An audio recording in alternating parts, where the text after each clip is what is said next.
ګرانو کتونکو السلام علیکم. زه محمد سلمان همدرد د حق غږ پښتو چینل خبري لنډیز کې ستاسو قربا اوس تاسو پام را اړوم د مهمو خبرونو لنډیز. رویټرز خبري اژانس د خپلو دوو سرچینو له قوله ویلي چې سعودي د حج مراسمو ته د بهرنیو پر ورتګ پر بندیز لګولو غور کوي.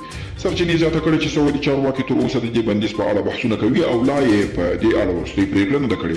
سعودي حکومت په رسمي توګه په دې اړه څه نه دي ویلي. امریکایي سناتور جین شاهین د بهرنیو چارو وزارت له سیاسي مرستیال او یو شمېر مېرمنو سره په یوه ویډیو کنفرانس کې د افغانستان اوسني وضعیت ته اندېښنې وړ بللي او په وینا یې اوسنی وضعیت د تېرو 20 کلونو لاسته راوړنو ته جدي خطرونه متوجه کړي دي. فاکس نیوز وایي چې امریکا به له افغانستان څخه د خپلو ځواکونو تر ایستلو وروسته په دغه هېواد کې له دوی سره د مرسته کوونکو شاوخوا 11,000 ژباړونکو ژوند د ګواښ سره مخ کړي.